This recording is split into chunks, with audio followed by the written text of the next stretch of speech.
Hello, everyone. I'm Louise Castanhedo, and I'm here to share with you the latest behind-the-scenes news about the planetary transition. And today, everyone, we're going to talk about autism. But first, let's play the intro.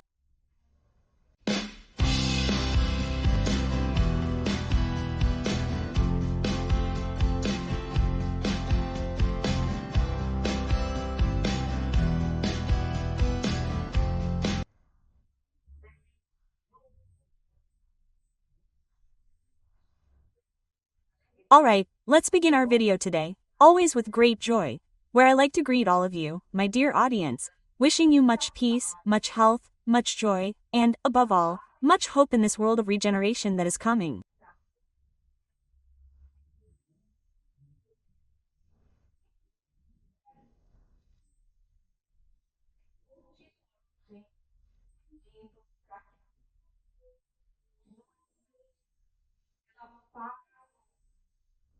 And, as always, I continue, everyone, asking that you all continue praying for world peace, for the end of the rescue operation, for the lost souls there, for the threshold, for the cities that were the sites of discord here in Brazil, Sao Paulo, Rio de Janeiro, and Brasilia, so that this remaining energy from the deleterious network can be transmuted into benign energy for the planet, okay?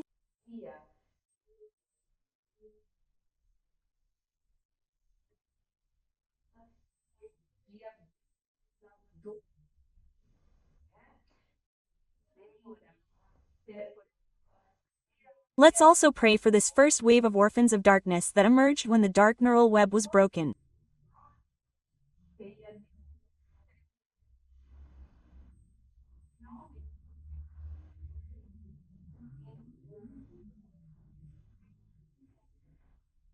And finally, everyone, let's pray, asking for the personal intervention of our beloved Christ, with all these very dark beings who are coming from the depths, so that they do not succeed in their attempts to spread war, to spread chaos among us.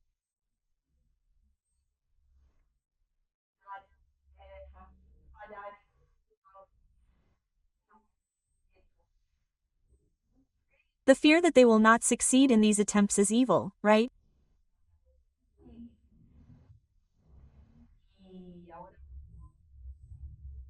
And prayer at this moment, everyone, is extremely important, because our psychosphere is very dense.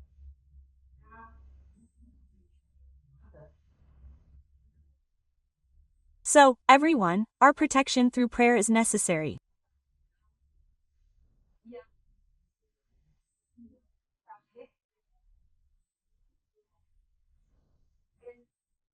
And just as the threshold is full of very dark beings, Jesus, in return, also requested that legions of angels roam the entire crust here on the planet, blessing us and helping us, especially when we are in prayer, okay?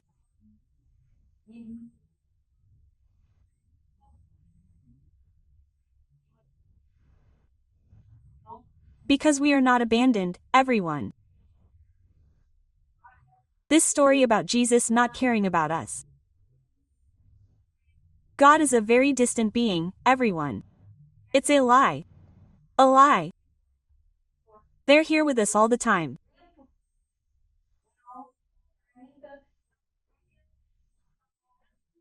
We just don't yet have a minimum enough vibrational level to be able to feel their presence, okay?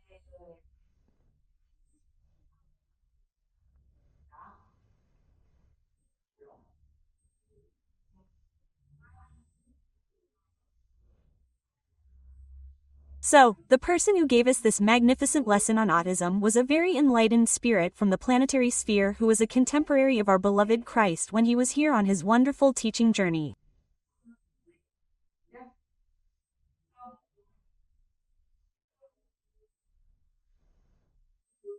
And this entity's name is Barnabas.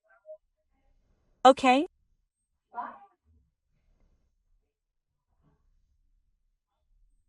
And Barnabas, for those who don't know, was very, very helpful in the beginning of Christianity, providing support and financial backing to Christ's disciples and, later, also to Paul of Tarsus, okay?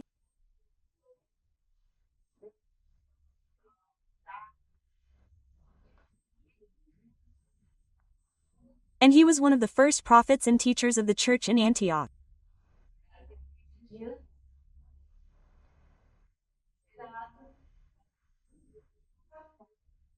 Considered one of the apostles, he wasn't a disciple of Jesus, but he was a contemporary and converted to Christianity shortly after the death of our beloved Jesus.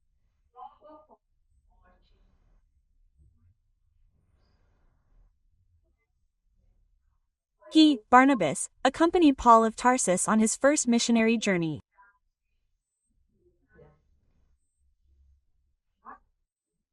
And he took the disciple Mark as his mentor.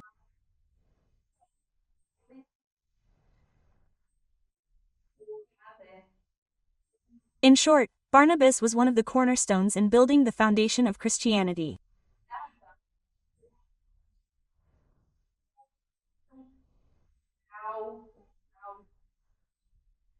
So, folks, see the degree of elevation of this entity who came here to give us this wonderful gift with his presence and all his knowledge, right?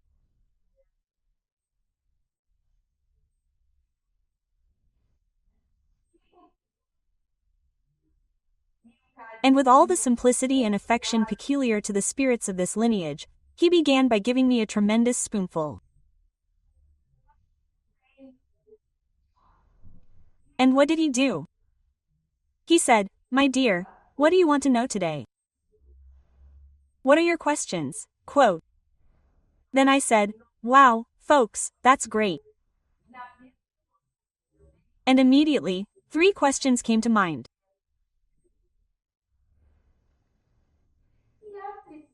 And the first question was about autism. And what is that question? I wanted to know why we have such different degrees of autism. Why do autistic people have such different reactions? And he answered me, said, "Oh, what a good question. We like it when you ask us these questions." Quote. Let's go. Then he explained it like this. Autism is little known in our terrestrial science.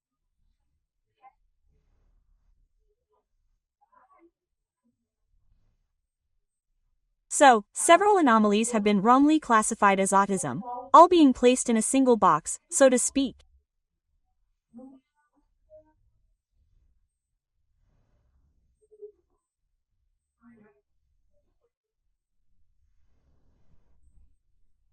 The most severely impaired autistics, which you call grade 3, are mostly reincarnations of non-elevated beings recently emerged from psychopathy.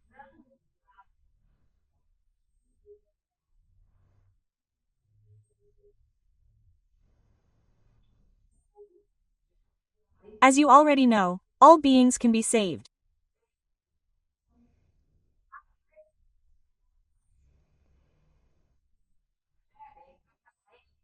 Even psychopaths receive severe treatments to detoxify the negative energies to which they are addicted, okay?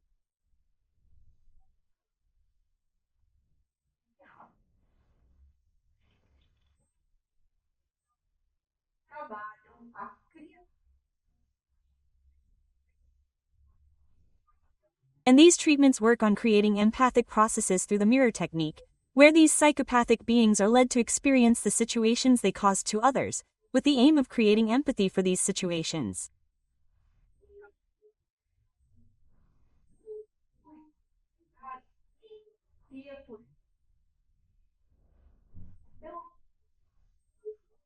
So, folks, when a person goes through a certain situation of extreme suffering, it's not a punishment.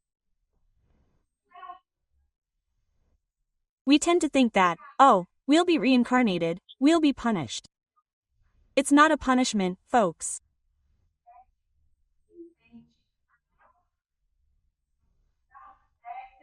It's simply the application of the mirror technique, where the individual will experience, in a mirrored way, the same situation they provoked and caused in others.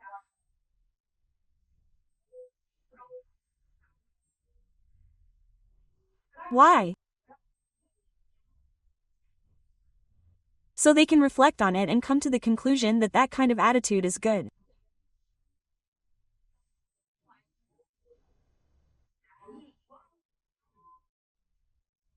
And then, when they reflect on it, they can develop empathy for that situation. Empathy. Do you know what empathy is? It's the act of putting yourself in someone else's shoes.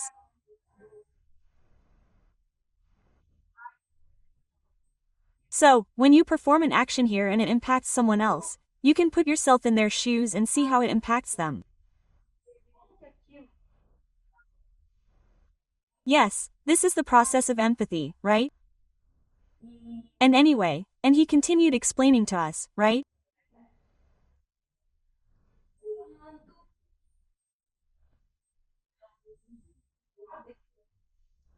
He said, when these beings are at an adequate level, they are sent to expiatory reincarnations, where their emotional deficiency is revealed.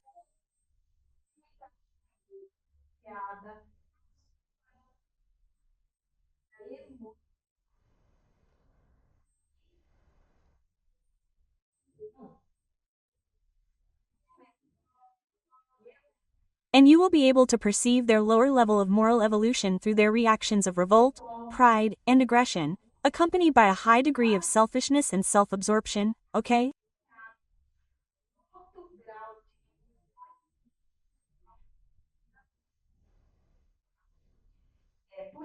Well, because we know that autistic people are different. We have autistic people who are super cool, calm, and kind, and there are others who are aggressive, okay? They're aggressive or they withdraw into that world. They don't want contact with anyone because they're angry, right?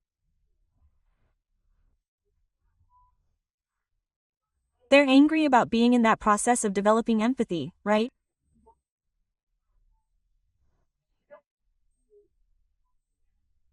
So we get all of this, but by observing, we see that there's a huge difference between autistic people, okay?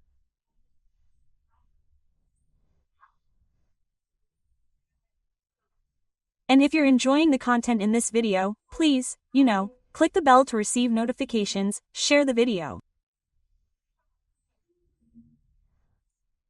If you're not subscribed to the channel, please subscribe.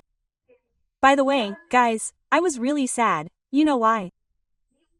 I received a statistic from YouTube recently, and you know what YouTube told me? That 30% of my regular listeners aren't subscribed to the channel. Wow, guys, we'll help you out. It doesn't cost you anything.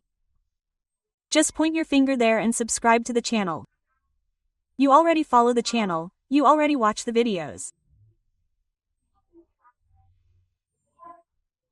So, help the cause, become agents of light, because when you click subscribe, you're telling YouTube that you like the channel, that you like the content.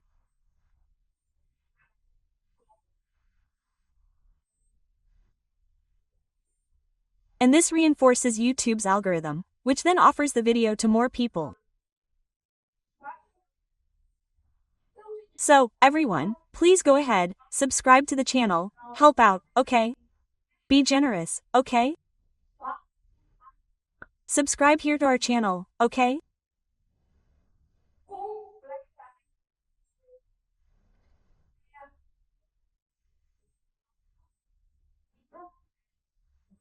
The situation is completely different for autistic people who come from higher spheres.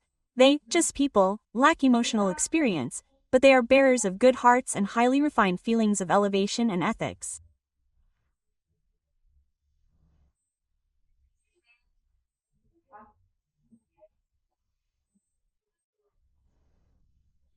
Over time, well, you, he, the entity speaking, right?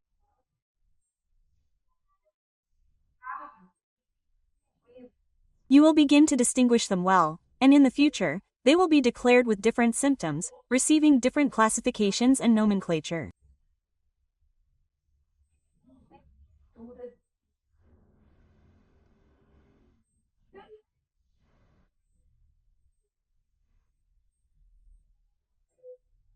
And we also have the segment of non-elevated and non-empathetic extraterrestrial beings, who are exiled here, condemned to live on a planet far more technologically backward than their own.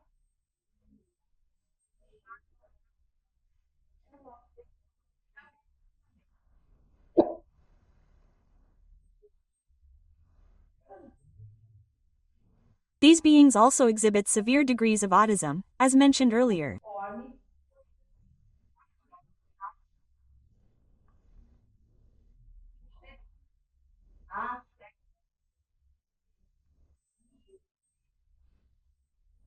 And following the mirror technique, many of them also experience abductions and are subjected to painful and traumatic processes to awaken their empathy.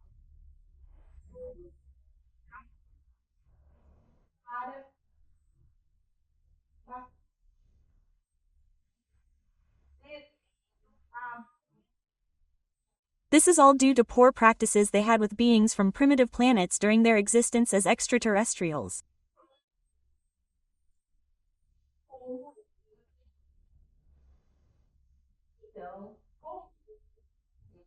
So, as you can see, no one goes through situations that are not necessary for their evolution.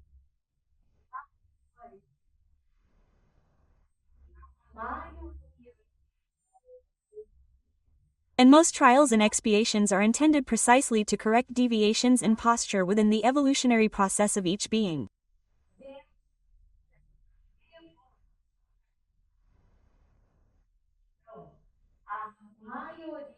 So, most of the psychopaths here on Earth who are here today, right?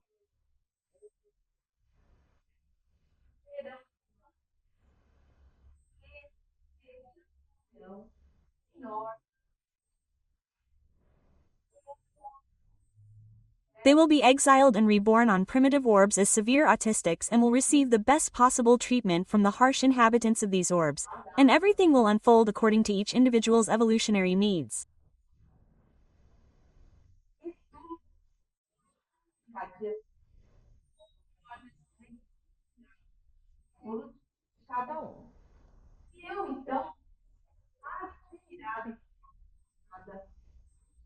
And I, everyone, was amazed and fascinated by this being so luminous, so wise, and so simple, all at the same time, capable of giving us intelligible explanations on such complex topics as autism and psychopathy.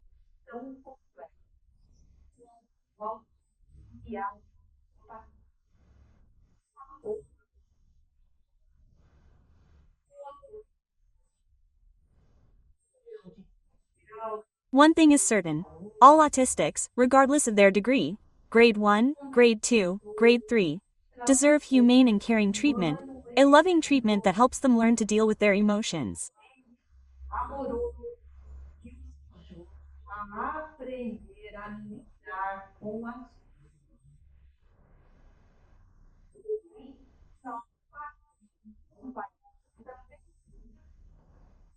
And so we move on to the second question, and I really wanted to know what the situation was with the invaders here in our solar system, whether they had already been chased away by the Confederation's powerful fleet or not.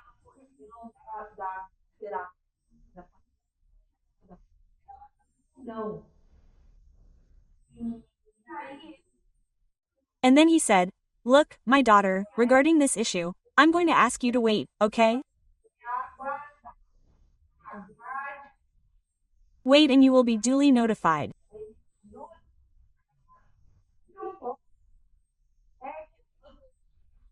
What I can tell you is that the news will be exciting and surprising, but I don't have permission to tell you.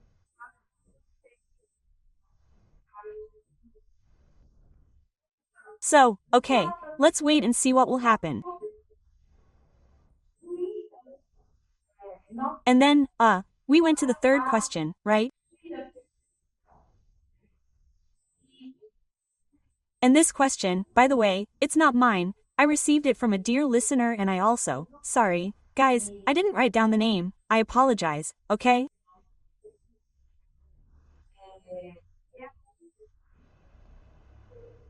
The thing is, he asked like this. Where did he come from and why does he hate Christ so much? Okay? And then he replied, but I'll tell you about this in the next episode, so this one doesn't get too long, okay? So, I'm going to leave it here, and I'm Louise Castanhedo, okay? I'll see you in the next episode of this channel.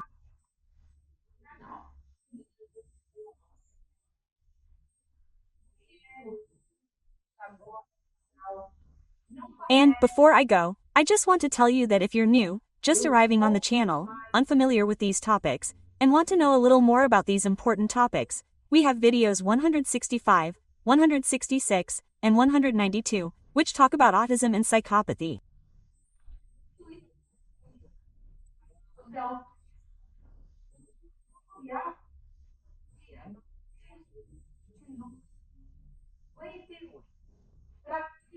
We have video 58.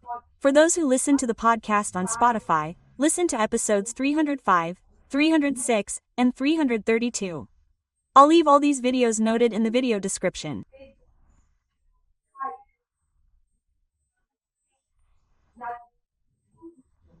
So, if you have them, if you're new to the channel, or if you want to refresh your memory, check them out. Go ahead, check them out, and don't forget to like them, everyone, please. These 30% there, please help out. Become agents of light, okay? So, until then, everyone.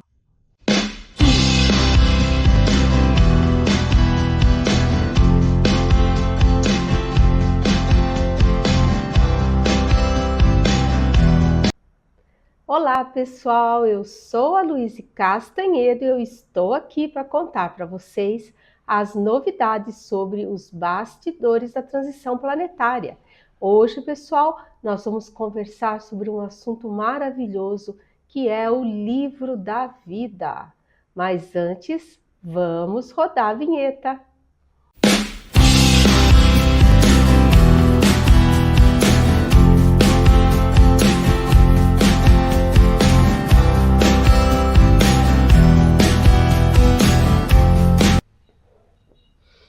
Pois muito bem, vamos começar o nosso vídeo de hoje, como sempre, com muita alegria, onde eu gosto de saudar, gente, todos vocês, meu público querido, desejando a todos muita paz, muita saúde, muita harmonia, alegria e esperança, porque, gente, o mundo de regeneração vem aí, tá?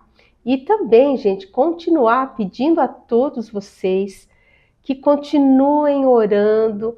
Vamos todos pedir pela paz no mundo, pelo finalzinho da operação de rescaldo, as almas perdidinhas do umbral, pelas cidades aqui do Brasil que foram sedes de estações da discórdia, que são as cidades do Rio de Janeiro, São Paulo e Brasília, para que essa energia excessiva que elas receberam, deletéria, possa ser transmutada em energia boa.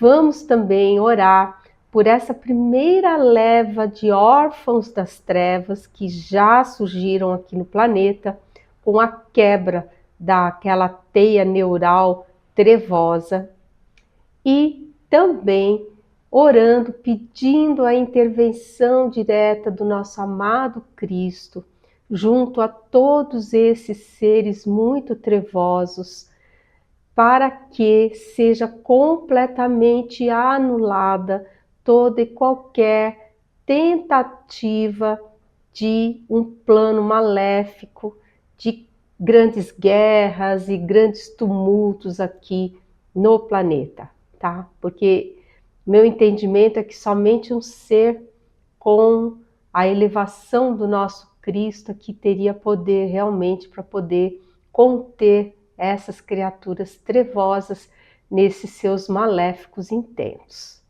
né? Pois muito bem, gente, quem deu essa aula preciosa foi uma entidade da nossa espiritualidade planetária, um ser que habitou na Grécia Antiga e que militou na dialética, na arte da palavra e da comunicação.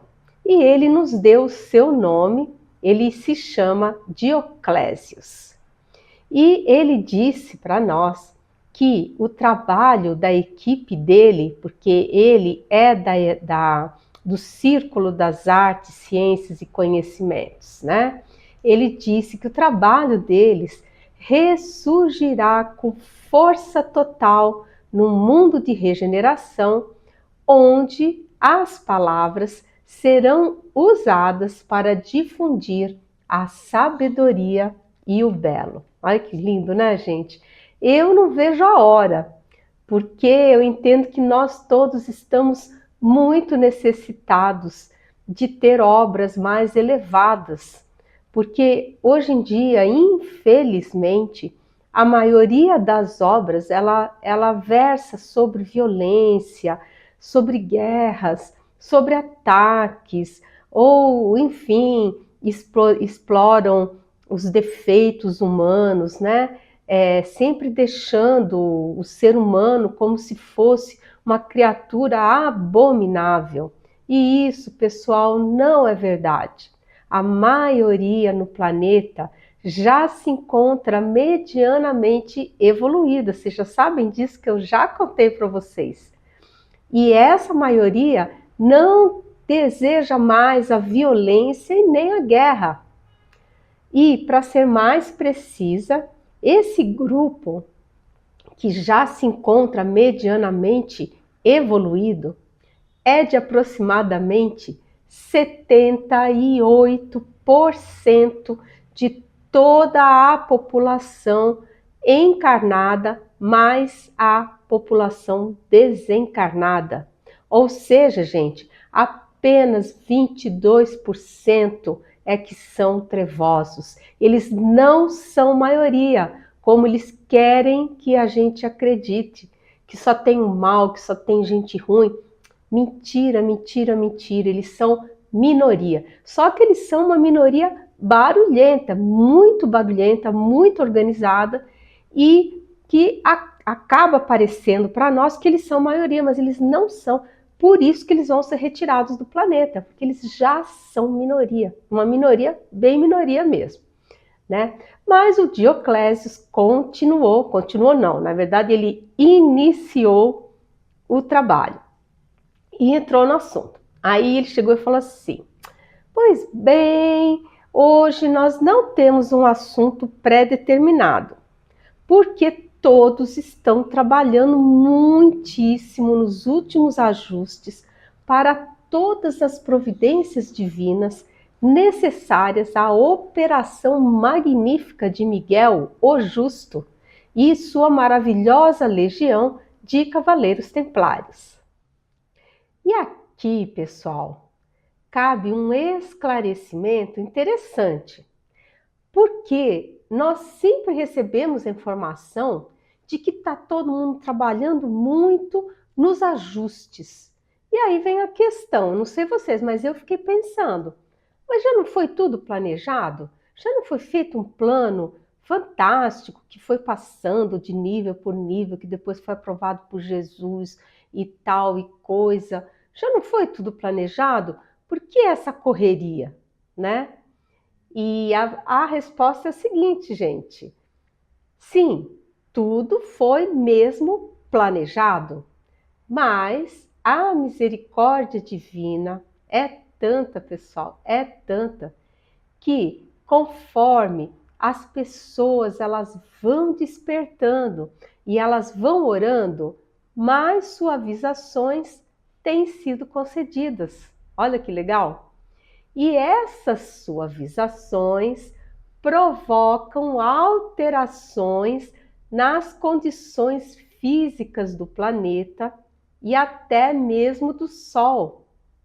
Então, os nossos irmãos estelares se desdobram em providências de ajustes em todo o plano divino para contemplar essas suavizações na operação de despertamento físico, tá? Então é muito bonito isso, porque na verdade o plano já está todo feito mesmo, a operação de despertamento físico, também conhecida como a grande tribulação, está dimensionada para acontecer de uma determinada forma. Só que aí a galera vai orando, mais gente despertando, todo mundo rezando, e aí o que acontece? Nós vamos tendo suavizações. E então é preciso fazer ajustes nessa operação que está prevista para que as suavizações possam ocorrer no planeta. Lindo demais, né, gente? Eu acho, sim, a misericórdia divina, gente, sensacional, né? Mas, enfim, o fato é que o Dioclésius deu uma tremenda colher de chá, né? E eu aproveitei, então, para fazer umas perguntinhas para ele, né?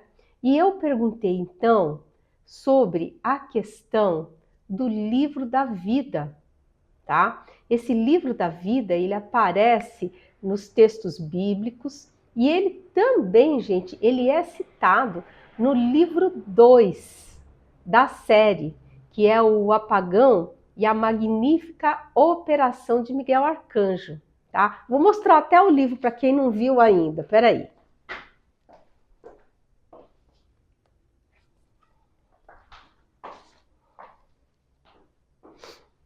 Eu tinha que ter deixado o livro aqui, mas esqueci, sabe, gente? Então, fui lá pegar. Olhem, é esse livro aqui, ó. Tá? Esse livro aqui, gente, é bárbaro.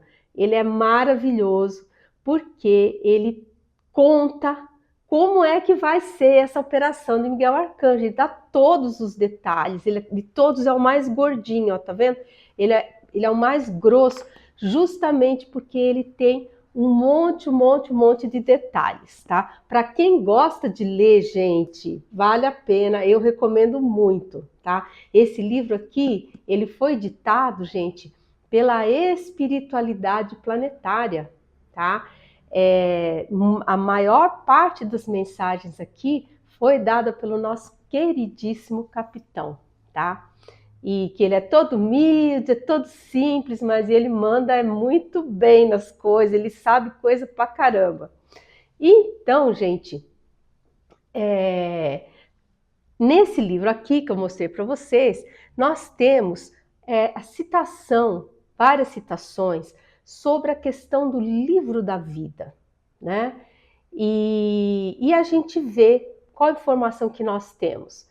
Que o chamado livro da vida, ele foi encerrado em várias páginas. Várias páginas desse livro já foram viradas, tá? Não vai ser virado não, elas já foram viradas.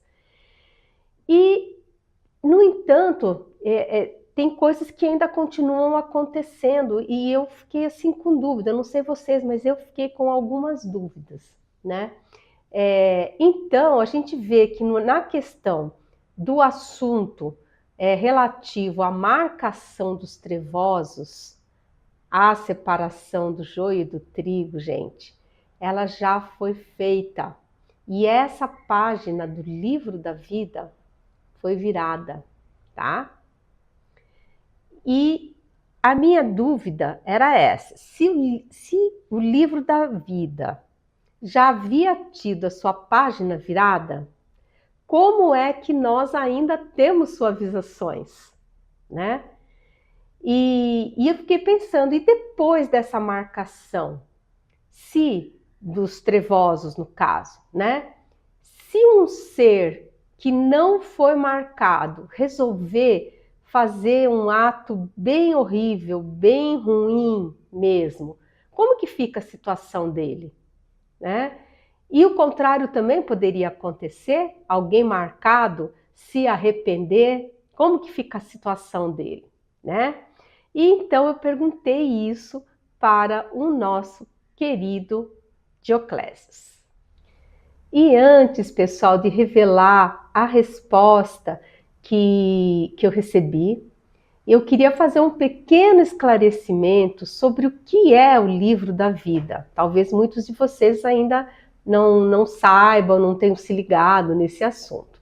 Mas pelo que eu pude entender, o livro da vida é o registro das eras planetárias aqui, cada planeta tem o seu, e quando uma página é virada, as informações que estão lá registradas, elas não podem mais ser alteradas, tá? E isso, gente, isso está também em vários locais na Bíblia, tá? Mas vamos à resposta que a sábia entidade nos deu. Ele falou assim: sim, minha filha, nós podemos te esclarecer, porque temos permissão para isso, porque vocês sabem que nem tudo o que a gente pergunta, às vezes é possível eles responderem, né? Mas nesse caso, para nossa sorte, era possível, né? Aí ele fala assim: então vamos às dúvidas, porque você sempre as tem. Sou curiosa mesmo, né, gente? Vocês sabem disso, né? Quanto ao livro da vida, nós temos que, no caso dos trevosos, a leitura áurica que foi feita, tá? No momento antes da marcação, ela foi feita levando-se em consideração as possibilidades estatísticas de ações e atitudes de todos os seres em questão, tá?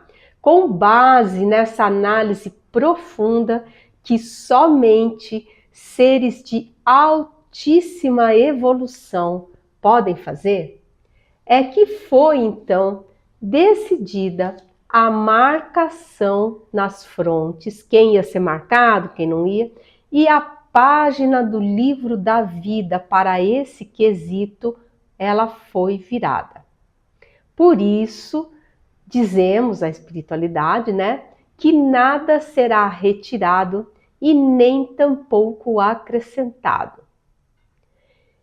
Quem for marcado vai ser exilado e ponto final. O que pode acontecer, isso sim, é esse ser obter uma suavização em sua situação de exílio, tá?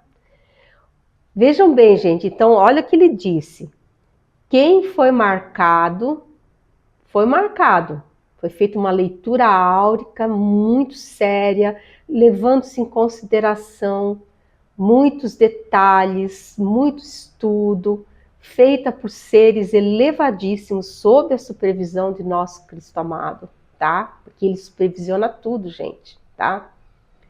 E uma vez decidida a marcação daquele ser, ele está marcado. Ou seja, o que diz aquela marca nele? Que ele vai ser exilado do planeta. Ponto. Tá? Então, gente, e a página foi virada. Isso significa o quê? Que quem recebeu a marca vai ser exilado. Não tem, meu pé me dói, tá? Não tem, tá? O que pode acontecer se o ser se arrepender, resolver? É muito difícil. Eles dizem que estatisticamente diz que tende praticamente a zero a probabilidade de um arrependimento, tá? Porque eles também trabalham com estatística, com tudo, né? Porque justamente o que ele falou, essas probabilidades, elas também são levadas em consideração, tá? Então, quando o ser chega a ser marcado, é porque aquela probabilidade dele vir a se arrepender é tendendo a zero, tá? Mas, enfim, vamos supor que ele realmente se arrependa e mude o procedimento e tal. O que vai acontecer? Ele vai receber uma suavização, sim, no exílio dele. Então, por exemplo, se ele estava destinado a ir para um planeta totalmente sem qualquer tipo de tecnologia, sem fogo, sem nada, né?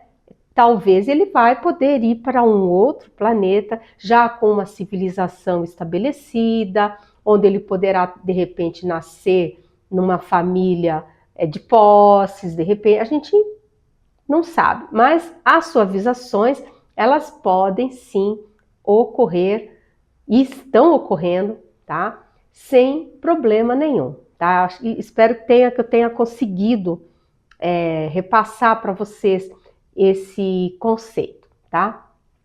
Então, quem for marcado vai ser exilado e ponto final, tá?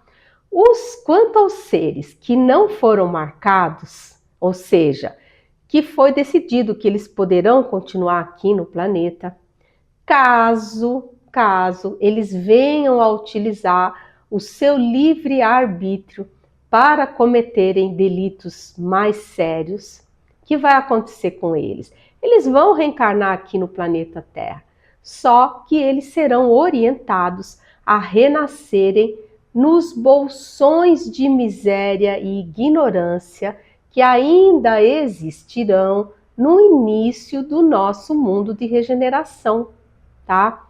Eis que estaremos na primeira etapa e a evolução, como vocês sabem, ela é gradual. Então nós vamos entrar no mundo de regeneração? Vamos. Ah, mas vai mudar tudo assim? Hoje está tudo ruim, amanhã está tudo bom. Não, não é assim que funciona. A evolução, ela vem passo a passo, ela é gradativa.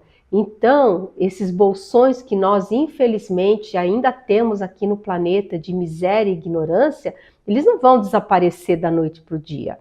Eles vão, paulatinamente, começar a se reduzir, até que vai chegar um momento que eles vão desaparecer. Mas isso será um processo gradual, tá? Então, no caso desses seres, eles vão renascer nesses bolsões de miséria e ignorância, tá? Em decorrência de atitudes perversas que eles poderão vir a tomar após a marcação ter sido feita, tá? Espero que tenha ficado claro para vocês isso. E se vocês estiverem gostando do conteúdo aqui desse vídeo, gente, por favor, deem seu like, compartilhem o vídeo. Gente, cliquem no sininho. E se você não for inscrito, por favor, se inscreva no canal. Olha, gente, nós temos 30%, gente, de ouvintes assíduos no canal que não são inscritos. Poxa, gente, não custa nada. Vocês não vão pagar nada para clicar no botãozinho e se inscreverem. E se o canal aqui, gente, conseguir chegar aos 100 mil, o que acontece? O YouTube coloca ele num outro patamar de distribuição dos vídeos. Ou seja, nós vamos poder passar a alcançar um público maior ainda, o que é muito bom para a disseminação dessa mensagem da boa nova do mundo de regeneração. E esses seres, caso eles não consigam se adaptar ao novo padrão vibracional do planeta, eles serão exilados na segunda onda, como vocês já estão sabendo, que eu já contei isso para vocês, que nós vamos ter duas ondas de exílio, né? E a segunda onda de exílio, a previsão é que ela venha a ocorrer mais ou menos uns 1000 anos depois da transição planetária, tá? E aí, gente, para quem é novo no canal, em primeiro lugar, sejam muitíssimo bem-vindos, tá? Muitíssimo bem-vindos. E quem está chegando agora, que está meio boiando assim nos assuntos, né? Ou mesmo quem já conhece, mas deseja recordar, a gente recomenda que vocês assistam aos vídeos de número 6, lá do comecinho, e número 20 aqui desse canal. Vou deixar o número dos vídeos na descrição para vocês darem uma consultada a respeito, tá bom? E quanto à operação de despertamento físico, o que foi definido é que sim, ela será levada a cabo. Isso é o que está escrito no livro da vida, cuja página relativa a esse quesito também já foi virada, tá? E assim como foi no caso dos trevosos, o que vai acontecer? A operação de despertamento físico, gente, ela vai acontecer. Ponto, já está escrito, já foi virado. Nós vamos ter que passar por isso, porque não tivemos condição evolutiva de conseguir afastar essa última grande provação planetária de nós, tá? Porém, tá? Existe sim a possibilidade de suavização que depende do livre-arbítrio da própria humanidade, tá? Então, assim como os trevosos, eles podem e estão tendo exílios mais suaves ao se entregarem aos missionários da luz, isso vocês sabem também, que eu já expliquei, né? E por deixarem de servir às trevas, né? O mesmo pode e também está acontecendo com relação à operação de despertamento físico. Então ela poderá ser suavizada, mas não comutada, não eliminada, gente, porque já foi registrada no livro da vida, tá? E aí ele me explicou, ele falou assim, olha, a palavra divina, ela não volta atrás, não é por orgulho, mas porque ela é proferida somente após profundas e intrincadas análises, tá? Então, resumindo, nós podemos dizer que o que consta no livro da vida, cujas páginas já foram viradas, não será modificado, tá? E o que é que foi escrito que a gente sabe até o momento? Número 1, todos os seres trevosos que não atingiram o padrão mínimo vibracional para permanecerem no planeta no momento da leitura áurica serão marcados e exilados do planeta. Número 2, a operação de despertamento físico ocorrerá por pura necessidade dos que ainda estão adormecidos para as questões espirituais. Essa questão é bem profunda e merece a nossa reflexão, porque ainda que isso tudo já tenha sido decidido, nós podemos ainda buscar suavizações, não a remissão, mas suavizações. E como nós fazemos isso?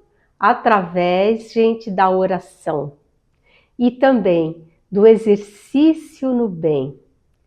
Na nossa autoobservação, olhar, não olhar para o outro, não, olhar para a gente aqui, né? Tipo assim, tá vendo uma situação ali, em vez de estar julgando o outro, olha para si, fala, gente, será que eu no lugar dele não ia estar fazendo a mesma coisa, talvez até pior, né? Então a gente tem que começar a se auto-observar, começar a tentar se entender, acolher os nossos ladinhos sombras, entendeu? Jogar uma luzinha lá em cima deles. Então isso tudo, gente, é o que a gente chama de reforma íntima, né? Que é o quê? Nada mais é do que a gente olhar para nós mesmos, né? Pedir ajuda, fazer reflexões, se exercitar no bem, dentro do nosso círculo, dentro das possibilidades, daquilo que a gente tem condição de fazer, né? Não tem dinheiro para dar? Não tem problema nenhum, gente. Sorrisos, abraços, compreensão podem ser dados de graça, não custa nada e fazem tão bem para as pessoas, né? Ouvir um amigo que está chateado, precisa desabafar, só ouvir, não emitir juízo, não condenar, não se meter, deixa a pessoa desabafar, porque conforme ela vai falando, ela vai elaborando aquilo na mente dela, muitas vezes ela mesma acaba encontrando a melhor solução para a questão dela, né? Então, pessoal, bora continuar orando, tá? E a segunda pergunta que eu fiz para o Dioclésios, tá? Foi muito interessante essa questão. É sobre uma profecia que existe na Bíblia, que fala da vinda do Messias, que eles chamam de príncipe, pelo portão oriental de Jerusalém, que está fechado há cerca de mais de 500 anos pelo sultão Suleimã o Magnífico, tá? Mas como ela é uma questão, gente, bem complexa, e a gente tem que ir buscar vários trechos, gente, na Bíblia para poder compreender isso tudo direito. Eu vou deixar para contar isso para vocês no próximo vídeo aqui desse canal. Então, gente, não percam, porque vai ser muito interessante. Para quem gosta, vai ser muito interessante. E eu espero que vocês tenham gostado do conteúdo aqui do vídeo. Eu sou a Louise Castanhedo e eu espero vocês no próximo episódio aqui desse canal. Até lá!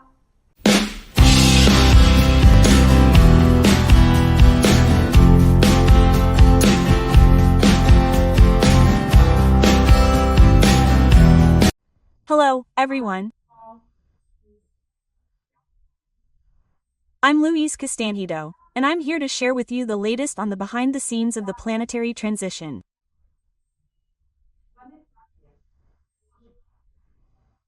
And today, everyone, we're going to talk about where Yahweh came from. But first, let's play the intro.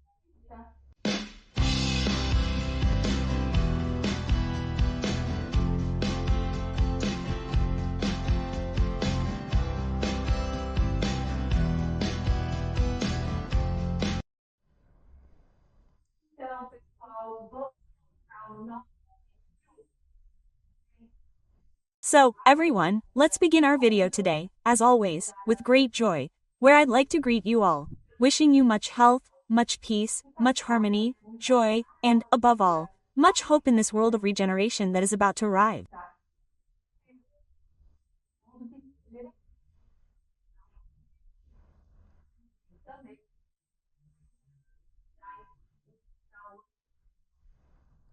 Also, always reminding everyone of the importance of prayer, because we are in a crucial moment, where our psychosphere is very dense, so prayer is extremely necessary for our protection.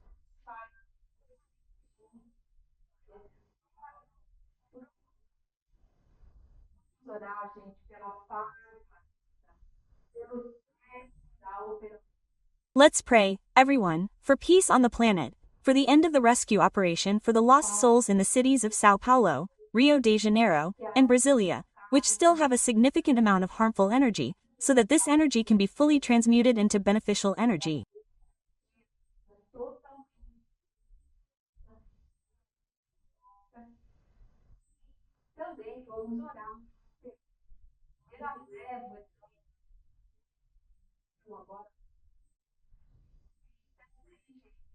And let's also pray for the first wave of orphans of darkness that have recently emerged, and also for people asking for the intervention of our beloved Christ with all these very dark beings arriving here on Earth's crust, so that they don't succeed in these evil ideas they want to instill in the minds and hearts of the incarnate.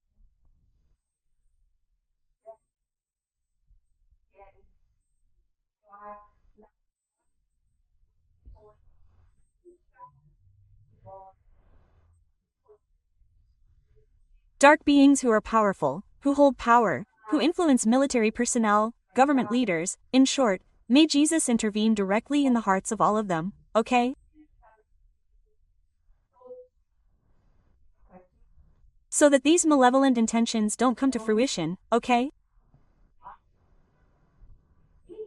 So, just to give you a quick reminder, right?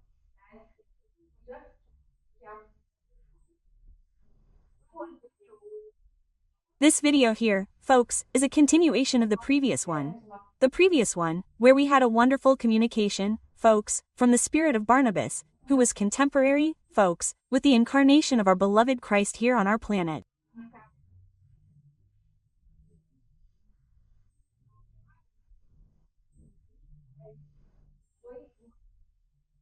Barnabas was one of the cornerstones, folks, in the formation of the beginning of Christianity, because he provided financial support to the apostles.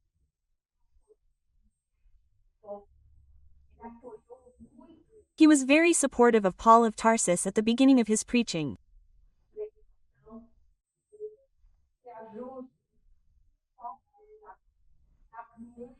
He even traveled with Paul of Tarsus on his first trip to the Middle East, which was the world's understanding at the time, preaching the gospel.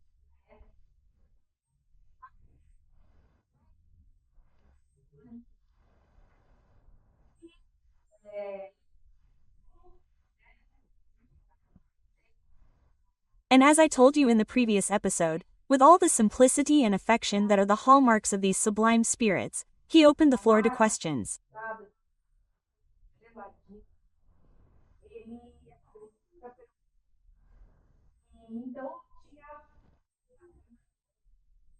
Three questions came to mind, and he answered the first and second questions in the last episode.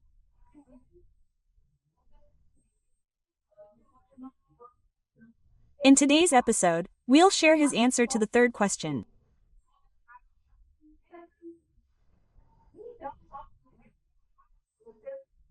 So, just to remind you, the first question asked was about autism and why these differences exist among autistic people.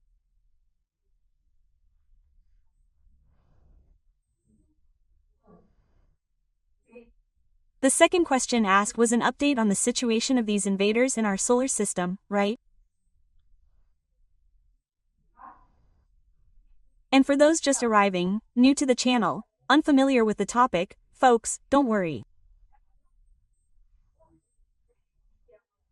Just watch the previous video, which is our 212th episode here on YouTube, and for the podcasters, it's episode 352, okay?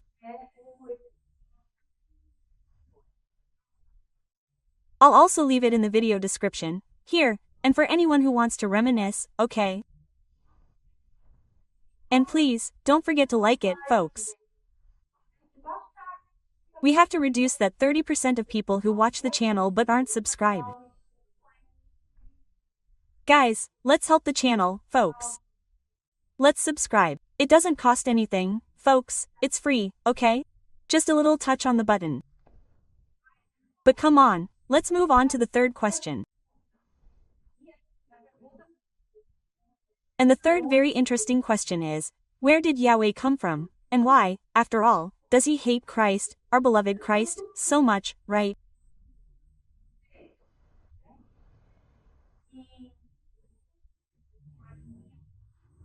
And as I said, this isn't my question. I received it from a listener, but I really found the question very interesting, and it was great that Barnabe answered it, saying, "Ah, that's a good question too, my dear."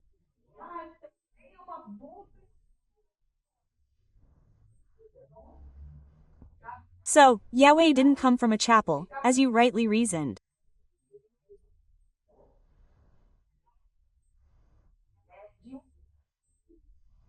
Yahweh is an ancient spirit who has been working since the beginning of the universe.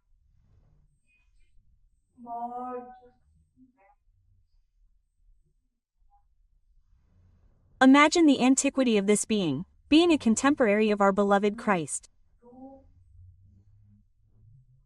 Look at that, folks, what information, huh?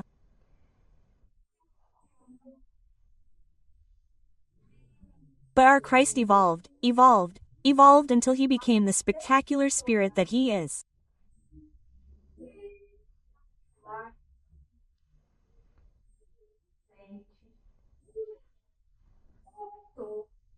Unfortunately, Yahweh chose not to evolve, using his free will to voluntarily stop.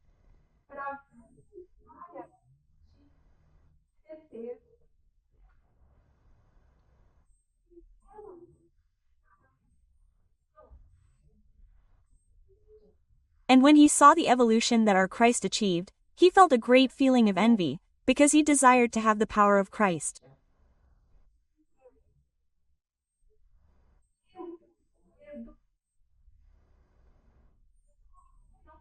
But he didn't want to submit to the processes of moral evolution.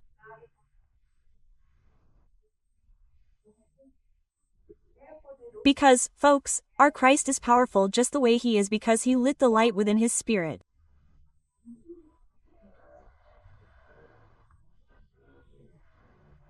He went through all the stages of evolution until he reached this incredible, wonderful stage he has today, okay? And Yahweh wanted to have the same status, so to speak, as our beloved Christ. But he didn't want to work. He didn't want to subordinate himself to the law of evolution, right?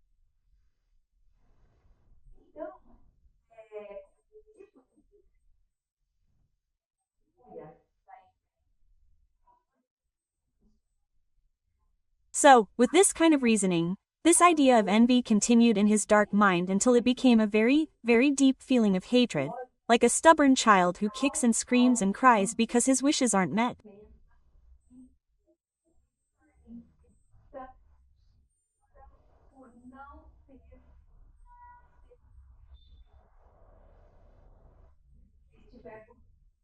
And if you're enjoying the content of this video, please, like it, click the bell, and share the video. If you're not subscribed, please subscribe to the channel here.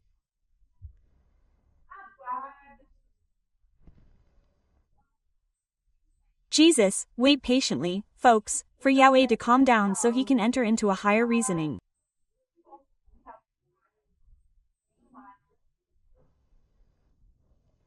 And what did Barnabas say?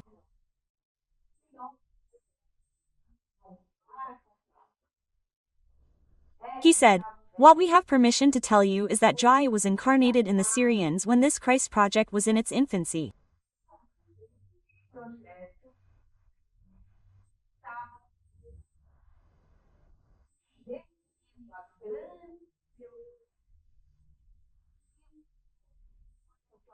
That, due to the great rebellion and successive incarnations on this planet of Syrians, where he caused great problems on that planet, he was exiled from there, when this orb passed to a world of regeneration, in a process similar to the one the Earth is going through today."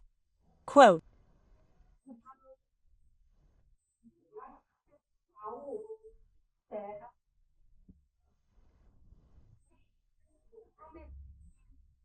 And so compromised was Jai that he didn't even deserve to go to the chapel.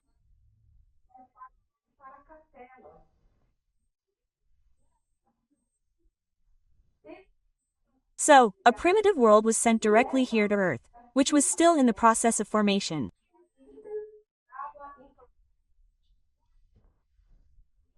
In other words, the Earth was a ball of fire when Jai came here. I've already explained this. For those who don't know, folks, or are just arriving, please watch the playlist on this channel called Jai and Jesus and you'll get up to speed on everything, okay?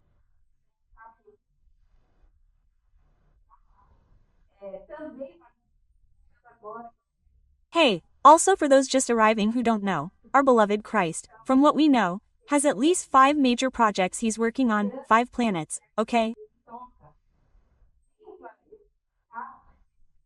He has Sirius, which is his oldest project. He has what is now a happy planet. He has Capella, which today is a world in regeneration, already quite advanced in this process. Then we have us, the Earth, who are still undergoing trials and expiations, already on our way to becoming a world of regeneration.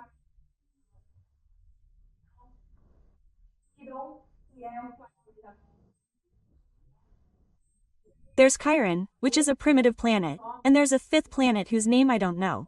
I call it the Cake of Fire, because it's a planet in formation, in a fiery state, from a young, newly formed solar system, and the planet hasn't even cooled yet. It's still a ball of fire, but it already has its Christ, which is our beloved Christ.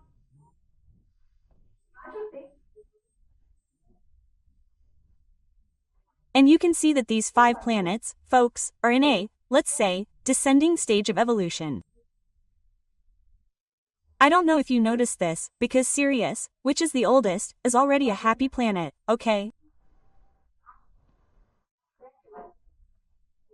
Capella, which is the 2nd planet, is a planet in regeneration, already well advanced in this process, which should be almost becoming a happy planet. We have us, who are today atoning trials, almost entering regeneration. We have Chiron, which is a primitive planet that will also soon become a planet of atoning trials. And Fireball there, which still needs to become habitable to become a primitive planet.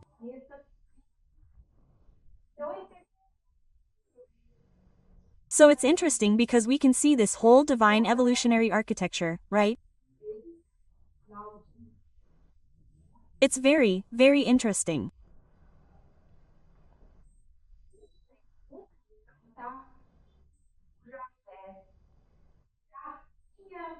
And it's important to point out that Yahweh had already been exiled from at least 2 other planets before Sirius, which we are not allowed to name.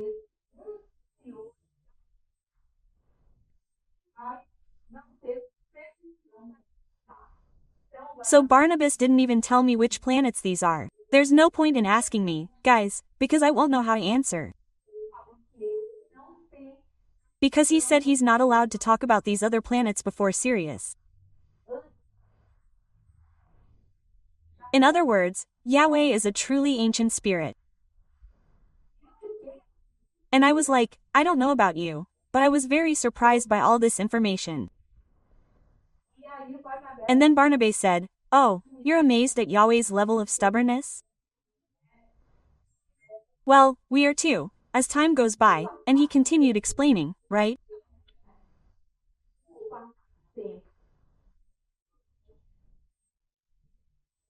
He says, over time, this hatred has transformed into a severe psychopathy that will now receive severe detoxification treatment by order of God the Father.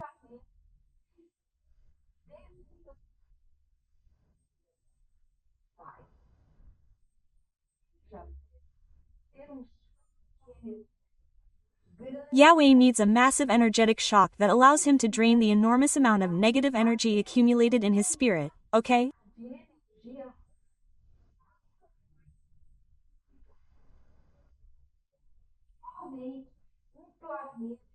Where only a fiery planet can withstand this draining.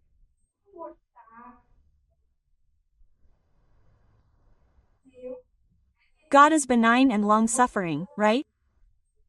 God has patience. He goes, try here, try there, everything always works out the way. He starts very gently, keeps going, but then he starts to put more energy, right? Well, but everything has its time.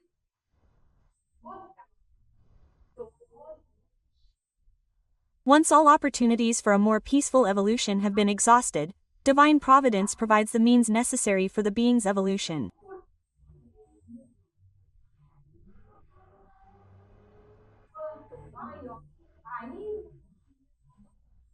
The greater the being's immobility in evolving, the greater the push of divine laws to make it walk toward the light.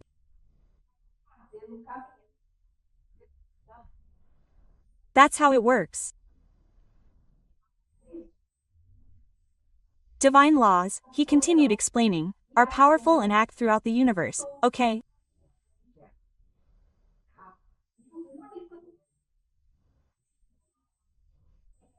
And the only desire of a monad that is not granted by God is the desire for self-termination, for all of God's creation is made for light.